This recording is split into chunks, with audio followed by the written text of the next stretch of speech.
बिस्मिल्लाहिर्रहमानिर्रहीम। आज की वीडियो में हम डिस्कस करेंगे chapter number 3 enzyme first year biology से प्रॉबिंग क्वेश्चन। तो इसमें जो पहला प्रॉबिंग क्वेश्चन है वो ये है कि does physical exercise involve anabolic processes, catabolic processes or both. यानी जो फिज़िकल एक्सरसाइज होती है उसमें बिल्डिंग प्रोसेसेस इन्वॉल्व होते हैं या ब्रेक डाउन प्रोसेसेस इन्वॉल्व होते हैं या दोनों प्रोसेसेस इन्वॉल्व होते हैं। तो इसका आंसर ये है कि जो फिज़िकल एक्सरसाइज होती है उसमें कैटाबॉलिक प्रोसेसेस और एनाबॉलिक प्रोसेसेस दोनों इन्वॉल्व होते हैं। यानी जो बॉडी सेल्स होते हैं वो ग्लूकोज को ब्रेक डाउन करते हैं, एटीपी जनरेट करते हैं, जो कि एक्सरसाइज यानी मसल कॉन्ट्रैक्शन और रिलैक्सेशन के लिए ज़रूरी होता है। इसको कैटाबॉलिज्म कहा जाता है। और जो मसल सेल्स होते हैं वो एक्सरसाइज के दौरान डैमेज भी होते हैं और इन टिश्यूज़ को रिपेयर भी किया जाता है बाय बिल्डिंग न्यू मसल्स। ये प्रोसेस एनाबॉलिज्म कहलाता है। तो इस तरह से हम ये देखते हैं कि जो फिज़िकल एक्सरसाइज होती है उसमें कैटाबॉलिज्म भी होता है और एनाबॉलिज्म भी होता है। नेक्स्ट क्वेश्चन है, if a chemical reaction would और could occur without an enzyme why is it important to have one. कि जो केमिकल रिएक्शन होता है वो अगर इंजाइम के बगैर हो सकता है तो फिर इंजाइम का होना ज़रूरी क्यों है। तो इसका आंसर ये है कि जो इंजाइम की प्रेजेंस है वो एक्टिवेशन एनर्जी को लो करती है, यानी एनर्जी को कंजर्व करती है और एनर्जी और जो रिएक्शन है उसको स्पीड अप करती है। नेक्स्ट क्वेश्चन है, identify competitive and non competitive inhibitors. तो जो कॉम्पिटिटिव इनहिबिटर्स हैं उसमें हमारे पास एग्जांपल है अल्कोहल की, NaCl यानी सोडियम क्लोराइड की, साइनाइड की। साइनाइड जो है वो कॉम्पिटिटिव इनहिबिटर भी है और नॉन कॉम्पिटिटिव इनहिबिटर भी है। पेनिसिलिन, एंटीबायोटिक्स यूजुअली जो है वो कॉम्पिटिटिव इनहिबिटर्स होते हैं। मेलोनेट जो है वो एक कॉम्पिटिटिव इनहिबिटर है। इंसुलिन भी जो है वो एक कॉम्पिटिटिव इनहिबिटर है ग्लूकागोन डिग्रेडेशन का। इसके अलावा जो नॉन कॉम्पिटिटिव इनहिबिटर्स हैं उसमें हैवी मेटल्स आती हैं जैसे मर्करी और सिल्वर, और इसके अलावा साइनाइड भी नॉन कॉम्पिटिटिव इनहिबिटर है। क्वेश्चन नंबर 4 है, discuss snake venom as the enzyme inhibitor. जो स्नेक विनोम होता है वो इंजाइम इनहिबिटर कैसे है। तो जो स्नेक विनोम होता है वो स्नेक्स के लिए तो एंडोजीनस इनहिबिटर होता है, यानी ये ब्लड में प्लाज्मा में सर्कुलेट कर रहा होता है और अपने ही विनोम के अगेंस्ट रेजिस्टेंस प्रोवाइड करता है स्नेक को, यानी कि स्नेक अपने विनोम से डैमेज नहीं होता। और जो ह्यूमन है या दूसरे जो ऑर्गेनिज्म हैं जिनको ये बाइट करता है तो उसके लिए स्नेक विनोम के अंदर जो पेप्टाइड्स या डेरिवेटिव्स प्रेजेंट होते हैं वो कॉम्पिटिटिव इनहिबिटर्स होते हैं और वो नॉन सेलेक्टिवली सेल मेम्ब्रेन की प्रोटीन्स के साथ बाइंड करते हैं और उनको डिग्रेड कर देते हैं। क्वेश्चन नंबर 5 है, discuss diagnostic uses of enzyme. Enzyme के डायग्नोस्टिक यूजेस क्या हैं। तो इंजाइम जो है वो वेरियस डिजीज़ के लिए डायग्नोस्टिक टूल के तौर पे यूज़ होते हैं। ये मार्कर होते हैं, यानी ये डिटेक्ट करके देते हैं डिफरेंट डिजीज़ को, जैसे जॉन्डिस है, मायोकार्डियल इन्फेक्शन है, कैंसर है, लिवर डैमेज है। जैसे हमारे पास एक इंजाइम है एलानिन ट्रांसअमीनेज, ये लिवर डैमेज का मार्कर है, यानी इसकी कंसंट्रेशन अबनॉर्मल हो जाती है जब हमारा लिवर डैमेज होता है। नेक्स्ट क्वेश्चन है, factors affecting the rate of enzyme reaction. कौन कौन से फैक्टर्स हैं जो इंजाइम के रेट, जो इंजाइम जिस रिएक्शन को कैटलाइज कर रहा होता है उसको इफ़ेक्ट करते हैं। तो इंजाइम हमारे पास जिस इन्वायरमेंट में वो काम कर रहे होते हैं बहुत सेंसिटिव होते हैं और उनकी सेंसिटिविटी डिपेंड कर रही होती है उनकी स्पेसिफिक केमिस्ट्री और कॉन्फ़िगरेशन पे। जो इंजाइम की एक्टिविटी है वो चेंज हो सकती है फॉलोइंग फैक्टर्स की वजह से, जैसे टेम्परेचर में कोई भी चेंज आता है, पीएच में कोई चेंज आता है, इंजाइम कंसंट्रेशन में कोई चेंज आता है या सबस्ट्रेट कंसंट्रेशन में चेंज आता है। अब जो टेम्परेचर है और जो पीएच है वो डायरेक्टली इंजाइम की शेप को चेंज करते हैं और जब शेप चेंज होती है तो उसकी वजह से रेट ऑफ रिएक्शन भी इफ़ेक्ट होता है।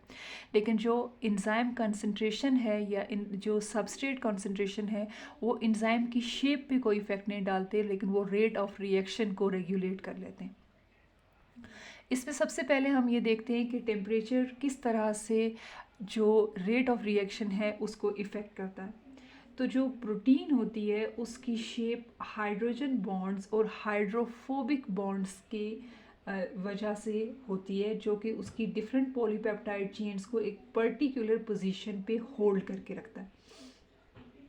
ये जो हाइड्रोफोबिक बॉन्ड्स होती हैं या हाइड्रोजन बॉन्ड्स होती हैं, ये इजीली डिस्टर्ब होती हैं, डैमेज हो जाती हैं by a slight change in the temperature.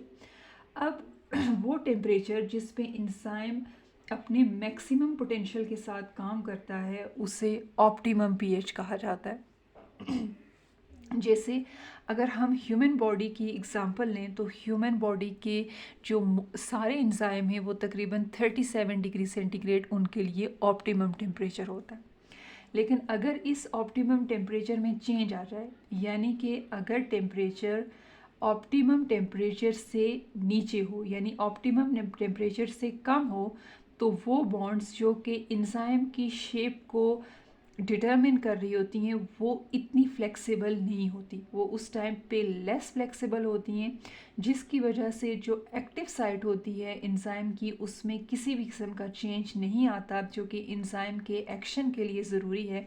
तो उसकी वजह से जो रेट ऑफ रिएक्शन है वो स्लो डाउन हो जाता है। जैसे जैसे टेम्परेचर राइज करता जाता है वैसे वैसे रेट ऑफ रिएक्शन भी इंक्रीज़ होता जाता है। जैसे हम इस ग्राफ में देख रहे हैं तो इसमें 37 डिग्री सेंटीग्रेड को ऑप्टिमम टेम्परेचर शो किया गया है, जहाँ पे मैक्सिमम एंजाइम जो है वो अपना मैक्सिमम काम जो है वो शो कर दे।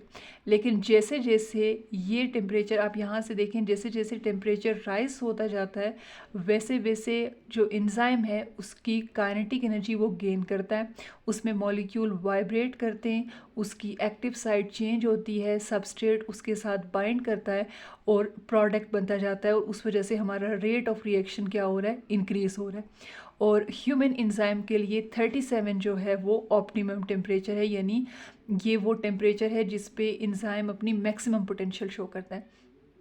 अगर टेम्परेचर 37 डिग्री सेंटीग्रेड से ज़्यादा हो जाए तो जो एंजाइम की वाइब्रेशन है यानी उसकी जो काइनेटिक एनर्जी है वो बहुत बढ़ जाती है, और एंजाइम की जो मॉलिक्यूल की वाइब्रेशन है वो बहुत इंक्रीज़ होती है, जिसकी वजह से उसका स्ट्रक्चर जो है वो डैमेज हो जाता है, एंजाइम जो है वो डीनेचर होने लगता है, जिसकी वजह से वो रिएक्शन जिसे ये एंजाइम कोई भी स्पेसिफिक एंजाइम जो है वो कैटलाइज कर रहा था, अब उसका अपना स्ट्रक्चर जो है वो डैमेज हो गया है, जिसकी वजह से rate of reaction Aahista Aahista कम होता जा रहा है और होते होते वो बिल्कुल स्टॉप हो जाता है। अब कुछ एंजाइम्स ऐसे हैं जो कि एक्सेप्शन हैं। जैसे अगर हम बात करते हैं टैग पॉलीमरेज की, तो टैग पॉलीमरेज जो है वो 70 to 90 डिग्री सेंटीग्रेड एक्टिव होता है, उसका यही ऑप्टिमम टेम्परेचर होता है। इसके अलावा जो थर्मोफिलिक बैक्टीरिया होते हैं जो कि हॉट स्प्रिंग्स में रहते हैं, उनकी बॉन्ड्स में बहुत, उनकी प्रोटीन्स के अंदर या उनके एंजाइम के अंदर बहुत स्ट्रॉन्ग बॉन्डिंग होती है, और वो 70 डिग्री सेंटीग्रेड या इससे हायर पे भी काम कर सकते हैं, जिसमें हमारे पास जो है वो टैग पॉलीमरेज भी एक एग्जाम्पल है। उसके बाद नेक्स्ट फैक्टर है पीएच, कि जो रेट ऑफ रिएक्शन यानी वो रिएक्शन जो कि एंजाइम से कैटलाइज हो रहा है उस पे पीएच का क्या इफ़ेक्ट होगा। तो पीएच हमारे पास जो है वो ये इस चीज़ का मेजर होता है कि कोई भी सोल्यूशन कितना एसिडिक है या कितना अल्कलाइन है, यानी उसमें हाइड्रोजन आयन की और हाइड्रोक्सिल आयन की कंसंट्रेशन क्या है। तो जो पीएच होती है सोल्यूशन की वो भी शेप ऑफ द एंजाइम को इफ़ेक्ट करती है। कुछ एंजाइम्स ऐसे होते हैं जो कि अल्कलाइन इन्वायरमेंट में अच्छा काम करते हैं, और कुछ ऐसे होते हैं जो एसिडिक इन्वायरमेंट में अच्छा काम करते हैं, और कुछ ऐसे होते हैं जिनकी न्यूट्रल पीएच होती है। जो पीएच होती है वो उन बॉन्ड्स को इफ़ेक्ट करती है जो कि एंजाइम के स्ट्रक्चर को होल्ड करके रखते हैं, और पीएच में किसी भी किस्म की चेंज उसकी जो एंजाइम है उसकी एक्टिव साइट की आयनाइजेशन को चेंज करता है, या उसकी साइड चेन की आयनाइजेशन को चेंज करेगा, या फिर वो उसके सबस्ट्रेट की आयनाइजेशन को चेंज कर देगा। अब हमारे पास कुछ एंजाइम्स हैं और उनकी स्पेसिफिक ऑप्टिमम पीएच है जिस पे वो अपना बेस्ट काम जो है वो शो करते हैं। जैसे हमारे पास पेप्सिन है, तो पेप्सिन जब हमारे सोल्यूशन की pH 1.5 to 1.6 होगी तो तब इसकी ऑप्टिमम pH है और यहाँ पे ये अपना जो है वो मैक्सिमम पोटेंशियल शो करता है। इसी तरह से हमारे पास स्लेवरी अमाइलेस है तो ये 4.6 to 5.2 पे अपनी मैक्सिमम पोटेंशियल शो करेगा। सुक्रेस है तो वो 6.2 उसकी ऑप्टिमम पीएच है। इसी तरह से पेंक्रियाटिक अमाइलेस है तो वो 6.7 to 7 पीएच पे अपना बेस्ट काम जो है वो शो करता है। इस तरह यूरेस है तो 7 उसकी ऑप्टिमम पीएच है। कैटलेस है तो उसकी ऑप्टिमम पीएच भी 7 है और ट्रिप्सिन है तो उसकी ऑप्टिमम पीएच जो है वो 7.8 से 8.7 है। अब हम ये देखते हैं कि जो पीएच है यानी अगर सॉल्यूशन में हाइड्रोजन आयन की कंसंट्रेशन बढ़ती है या हाइड्रोक्सिल आयन की कंसंट्रेशन बढ़ती है तो किस तरह से अमाइनो एसिड्स जो कि एंजाइम का बेसिक स्ट्रक्चरल और फंक्शनल यूनिट होता है उसके स्ट्रक्चर को कैसे चेंज करती है और अल्टीमेटली एंजाइम का स्ट्रक्चर कैसे चेंज होता है। सपोज़ हमारे पास जो है वो एक एंजाइम है जिसकी ऑप्टिमम पीएच 7 है, यानी ये एंजाइम जब 7 पीएच होती है तो उस पे अपनी मैक्सिमम पोटेंशियल शो करता है।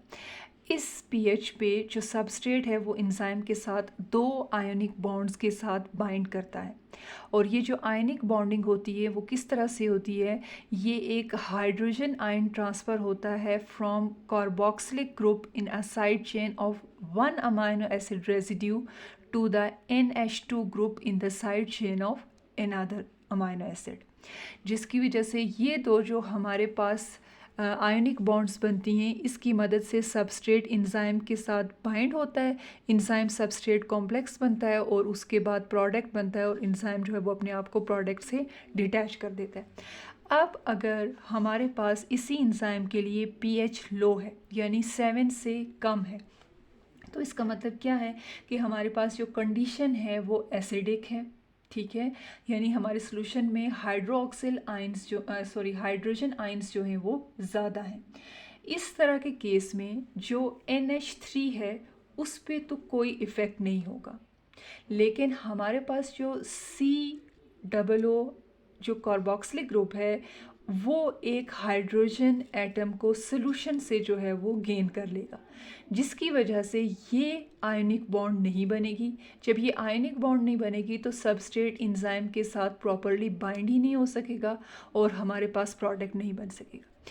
इसी तरह से जब हमारे पास पीएच हाई है, जब हमारे पास पीएच हाई का मतलब ये है कि जब हमारे पास हाइड्रोक्सिल ग्रुप जो है वो सोल्यूशन में ज़्यादा हों, हाइड्रोजन आयंस जो हैं वो सोल्यूशन में कम हों, तो इस केस में जो कार्बोक्सिलिक ग्रुप है वो इफ़ेक्ट नहीं होगा, लेकिन जो NH3 है वो हाइड्रोजन आयन को गेन कर देगा और उसकी वजह से भी यहाँ पे जो हमारे पास है आयनिक बॉन्ड्स नहीं बनेंगी, एंजाइम सबस्ट्रेट कॉम्प्लेक्स नहीं बन पाएगा और उसकी वजह से हमारा जो रेट ऑफ रिएक्शन है वो भी डिस्टर्ब होगा और इसकी आप देख रहे हैं कि शेप भी जो है वो उसकी वजह से चेंज हो जाएगी।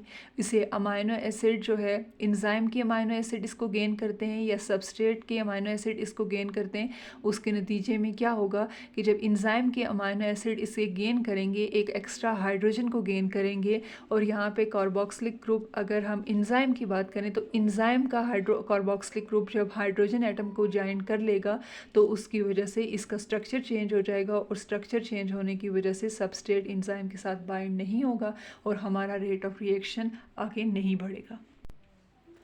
अब हम देखते हैं effect of substrate concentration and enzyme concentration on the enzyme action, कि सबस्ट्रेट की कंसंट्रेशन जैसे जैसे इंक्रीज़ होती जाती है तो उसका रेट ऑफ रिएक्शन पे क्या इफ़ेक्ट पड़ता है। तो जब सबस्ट्रेट की कंसंट्रेशन इंक्रीज़ होती जाती है तो हमारे पास active site of enzyme available होती हैं जो कि सबस्ट्रेट के साथ बाइंड करती हैं, हमारे पास प्रोडक्ट बनता है और एंजाइम जो है वो रिसाइकल हो जाता है। लेकिन अगर हम सबस्ट्रेट की कंसंट्रेशन बहुत ज़्यादा बढ़ा देते हैं और सारी एक्टिव साइट एंजाइम की जो है वो ऑक्यूपाई हो जाती हैं तो उसके नतीजे में जो हमारा रेट ऑफ रिएक्शन है वो कांस्टेंट हो जाएगा और वो आगे नहीं बढ़ेगा। इसी तरह से जब हम एंजाइम की कंसंट्रेशन को इंक्रीज़ करते हैं और सबस्ट्रेट की कंसंट्रेशन को लिमिटेड रखते हैं, तो जैसे जैसे हम एंजाइम की कंसंट्रेशन बढ़ाते जाएंगे तो शुरू में तो हमारा रेट ऑफ रिएक्शन बढ़ेगा, लेकिन एक टाइम ऐसा आएगा जब सारा सबस्ट्रेट प्रोडक्ट में चेंज हो चुका होगा, तो सबस्ट्रेट का प्रोडक्ट में कन्वर्ट होने के बाद हमारे पास सबस्ट्रेट अवेलेबल ही नहीं होगा मीडियम में जो कि एंजाइम उसे प्रोडक्ट में कन्वर्ट कर पाए और हमारा जो रिएक्शन है वो कांस्टेंट हो जाएगा। जिस तरह से हमने पहली वीडियोस में डिस्कस किया कि जो हमारे पास पीएच है और जो टेम्परेचर है वो शेप को इफ़ेक्ट करती हैं, वो सबस्ट्रेट की शेप को भी इफ़ेक्ट करती हैं और वो एंजाइम की शेप को भी इफ़ेक्ट करती हैं। लेकिन जो एंजाइम कंसंट्रेशन है और जो सबस्ट्रेट कंसंट्रेशन है वो शेप ऑफ एंजाइम या शेप ऑफ सबस्ट्रेट पे नहीं को इफ़ेक्ट नहीं करती, बल्कि वो रेट ऑफ रिएक्शन को इफ़ेक्ट करती हैं।